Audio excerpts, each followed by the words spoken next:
అందరికీ నమస్కారం. నేను మీ పిసిరెడ్డి. నేను కొన్ని పురాతన ఆలయాలు అంటే దాదాపుగా 1000 సంవత్సరాల కంటే పూర్వం నిర్మించినటువంటి ఆలయాలకు వెళ్ళినప్పుడు నాకు చాలా ఆశ్చర్యం వేస్తుంది. నేను దైవ దర్శనం తర్వాత నేను ఆలయం మొత్తం తిరిగి చూస్తాను. అవన్నీ చూసిన తర్వాత నేనే ఆశ్చర్యపోతా. అసలుకి ఈ సంపద, మన సంస్కృతి, మన సంప్రదాయాలు, ఈ ఆలయాన్ని, ఈ ఆలయంలో ఉండే గర్భగుడిని ఎలా కాపాడుకోగలిగారు? దాదాపుగా 11వ శతాబ్దం నుంచి, అంతకు ముందే దాడులు జరిగేది. 11వ శతాబ్దం నుంచి మన దేశం మీద విపరీతమైన దాడులు జరిగేది. అక్కడి నుంచి అరబ్ కంట్రీస్ నుంచి వచ్చేవాళ్ళు రావడంతో వాళ్ళు ముందు టార్గెట్ ఆలయాల్ని కూలగొట్టడం, అక్కడ ఉండే సంపద మొత్తం తీసుకుని వెళ్ళిపోవటం. చివరాఖరికి ఆ గర్భగుడిలో ఉండేటటువంటి మూల విరాట్ను కూడా ధ్వంసం చేయటం. ఇవి 11వ శతాబ్దం నుంచి విపరీతం అయిపోయాయి.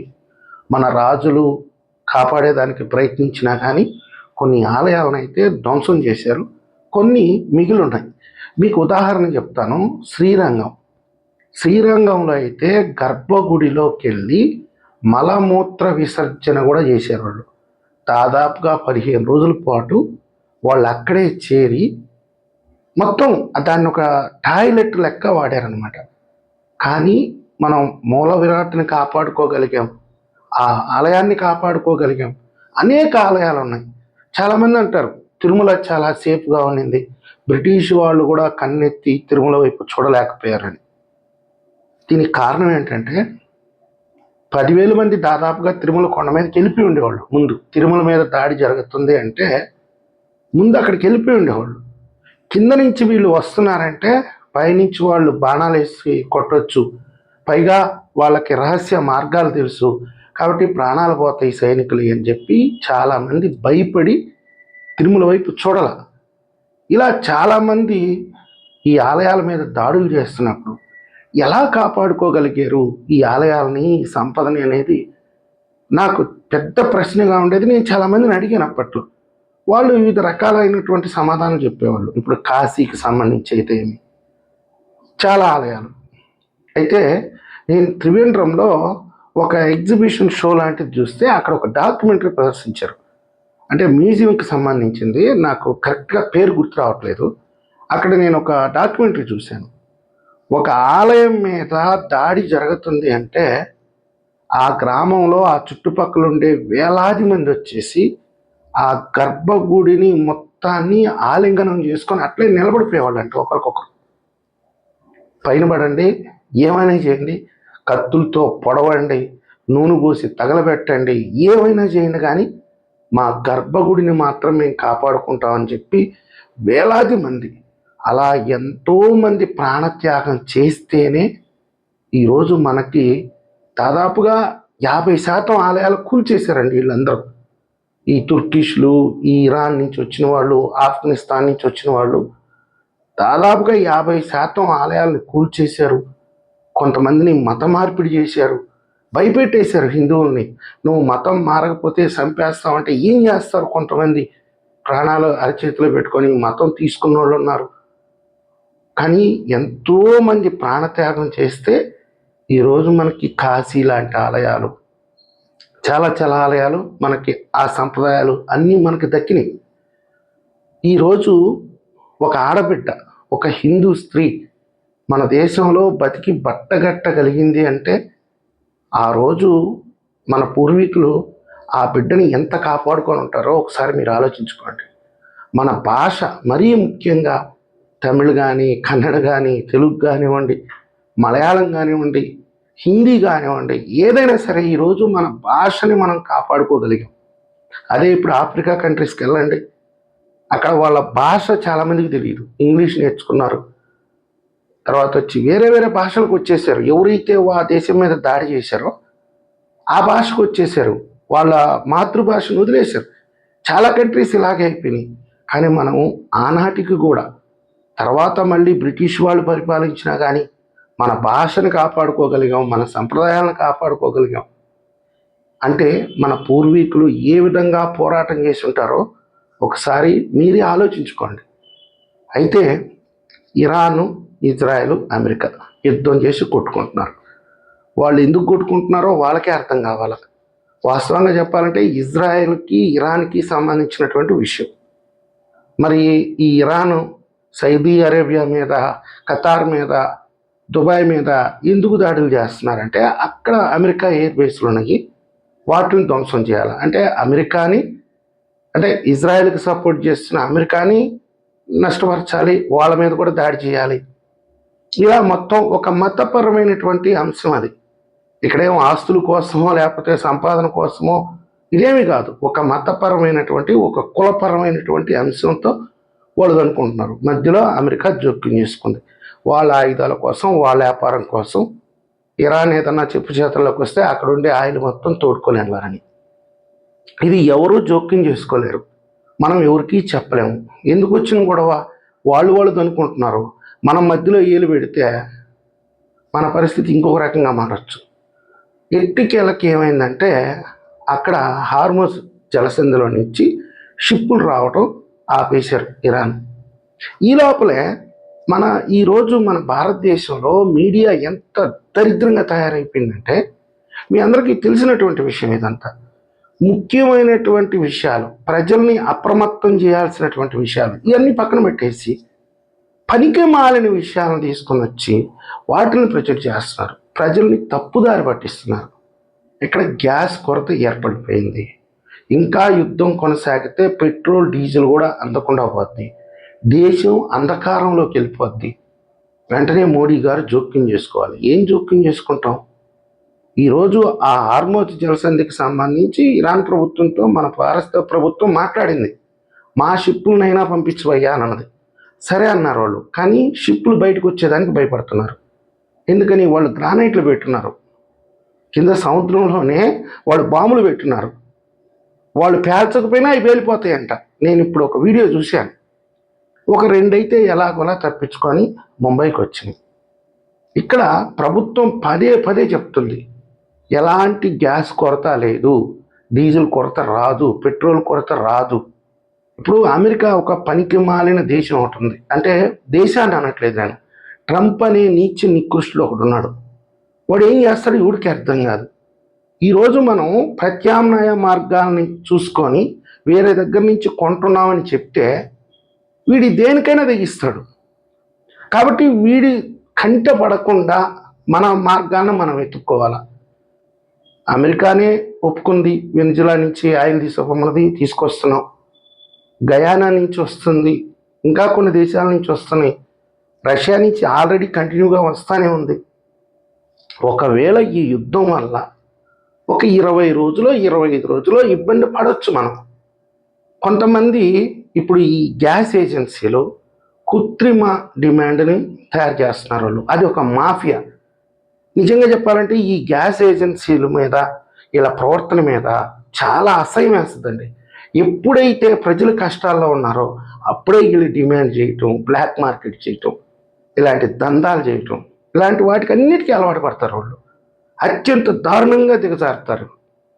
ఈరోజు కలెక్టర్ల దగ్గర నుంచి కేంద్ర ప్రభుత్వం వరకు ప్రతి ఒక్కరూ చెప్తున్నారు, ఎలాంటి ఇబ్బంది పడాల్సిన అవసరం లేదు, మనకు అన్నీ ఉన్నాయి, కాకపోతే కొంచెం కంట్రోల్లో వాడుకోండి, అంటే పొదుపు చేసుకోండి.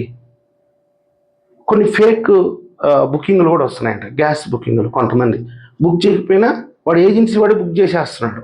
ఇదేంద్రా అని చెప్పి ఏజెన్సీ కాడపోతే వాడు సమాధానం చెప్పట్లేదు. నేను అందుకే చెప్పింది, ఈ గ్యాస్ ఏజెన్సీల మటుకు మన దేశానికి పట్టిన దరిద్రం. ఈ వ్యవస్థలో మార్పు తీసుకురావాలి ఇటువంటి పరిస్థితులు, లేకపోతే చాలా ప్రమాదకరంగా తయారవుతారు వీళ్ళు. నేను చెప్పేది ఏంటంటే ఏదన్నా కొంచెం ఇబ్బంది ఏర్పడవచ్చు, కాకపోతే మనకు ఆల్టర్నేట్ ఉందండి. ఈరోజు ఎలక్ట్రిసిటీ ఉంది, ఎలక్ట్రిక్ కుక్ చేసుకోవచ్చు. కొంచెం ఇబ్బందికరంగా ఉంటుందేమో, ఒక 10-15 రోజులు ఇబ్బంది పడతామేమో. హోటల్స్ వాళ్ళు కూడా ఒకరోజు మూసారు, ఒక పూట మూసారంటే వాళ్ళకి ఏ రకమైనటువంటి ఇబ్బంది ఎదుర్కొన్నారో ఒక పూట మూసుకొని ఉండొచ్చు. వాడేం మూసుకొని గమ్ముగా పెట్టుకోడు కదా. వాడు ఒకరోజు మూసుకుంటే వాడికి వేలలో నష్టం ఉంటుంది. వాడు ఇమీడియట్గా ఆల్టర్నేట్ ఎత్తుక్కుంటాడు. ఇలాంటి గ్యాస్ ఏజెన్సీలు కృత్రిమంగా కొంత బ్లాక్ చేస్తే వాడు సంబంధిత అధికారులను సంప్రదిస్తాడు, తెచ్చుకుంటాడు. సామాన్యులు కూడా ప్యానిక్ అయిపోతున్నారు, ఏదో జరిగిపోతుంది దేశంలో, ఏదో కొరత వచ్చేస్తుంది, ఏదో అయిపోద్ది. దయచేసి ప్యానిక్ కావాల్సిన అవసరం ఏం లేదండి. రష్యా నుంచి క్రూడ్ ఆయిల్ వస్తుంది, వెనిజులా నుంచి క్రూడ్ ఆయిల్ వస్తుంది, గయానా నుంచి క్రూడ్ ఆయిల్ వస్తుంది. మన అవసరాలకి తగ్గట్టుగా కొంచెం ఇబ్బంది పడతాం. మరి మన పూర్వీకులు అన్ని రకాలుగా రక్తాన్ని సమర్పించి మనకి ఈరోజు వాళ్ళ సంస్కృతి సంప్రదాయాలు ఈ దేశాన్నే మనకి ఇచ్చారంటే మనం ఒక 10 రోజులు ఇబ్బంది పడలేమా అండి? అట్లీస్ట్ ఒక 10 days ఇబ్బంది పడలేమా? అడ్జస్ట్ కాలేమా? ప్రభుత్వానికి కూడా నేను విజ్ఞప్తి చేసేది ఏంటంటే, ప్రతి దానికి నేను బాత్రూంలోకి వెళ్ళాను, నా ముడ్డు కడిగేవాడు ఎవడు అంటంతో కడిగేవాడిని పంపించడం కాదు, కడుక్కోవటం వాడికే నేర్పించాలి. ఇలాంటివి భవిష్యత్తులో రావు అని చెప్పలేమండి. వాస్తవంగా చెప్పాలంటే ఈ అరేబియన్ కంట్రీస్ ఏ రోజు ఎవడి మీద ఎవడు వేసుకుంటాడో, ఈ ఇస్లామిక్ కంట్రీస్ ఎవడు చంపుకుంటాడో, ఎవడి మీద బాంబు వేసుకుంటాడో చెప్పలేనటువంటి పరిస్థితి. అది ఈరోజు కొత్తగా వచ్చింది కాదు, దాదాపుగా వాళ్ళకి శతాబ్దాల తరబడి ఉంది. ఇంకొక 100 ఏళ్ళు కూడా ఉంటుంది, వాళ్ళలో మార్పు రాదు. మారాలని ఆశించడం కూడా కష్టం.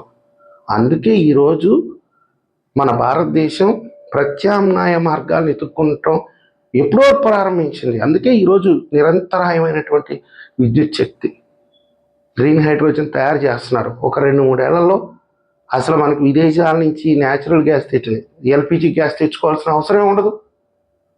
ఈ డీజిల్ని వినియోగం కూడా తగ్గొచ్చు గ్రీన్ హైడ్రోజన్ వచ్చిన తర్వాత. ఎలక్ట్రానిక్ వెహికల్స్ మీద చాలా రాయితీలు ఇస్తున్నారు, కొనమని చెప్తున్నారు, ప్రోత్సహిస్తున్నారు. ఇన్ని రకాలుగా ప్రత్యామ్నాయంగా ఈరోజు దేశం ప్రయత్నిస్తుంది. ప్రజలు కూడా కొంచెం సహనం, కొంచెం ఓర్పు. ప్రపంచంలో ఉండే 85 దేశాలు ఈరోజు తిండి లేక అల్లాడి సస్తా ఉంటే, ఈరోజు మనం కేవలం గ్యాస్ మీదనే లేకపోయినా భయపడుతున్నాం. కొన్ని దేశాలకు అసలు విద్యుత్ శక్తి లేదు. వాళ్ళకి ఇలా జల విద్యుత్తు, బొగ్గు ద్వారా ఇలా లేదు వాళ్ళకి. వాళ్ళు కూడా డీజిల్ ద్వారానే విద్యుత్ తయారు చేసుకుంటారు.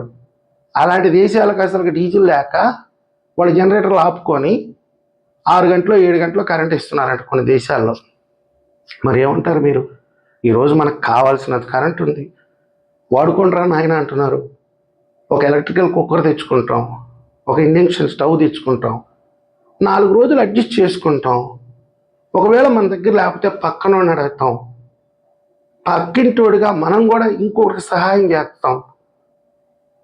మన పూర్వీకులు యువకులు యుద్ధంలో పాల్గొంటే ముసలోళ్ళు వాళ్ళ అన్నం అంటే ఆహార కొరత ఏర్పడినప్పుడు వృద్ధులు ఎవరైతే ఉన్నారో యువకులకు ఇచ్చేసేవాళ్ళంట, మీరు తినండి రా అని చెప్పి. అందుకే తిండి కలిగితే కండగలగదు అని అంటారు. ఆ తిండి ఇచ్చేసి వీళ్ళు 15 రోజులు 20 రోజులు తిండి తిప్పలు లేకుండా చచ్చిపోయేవాళ్ళంట.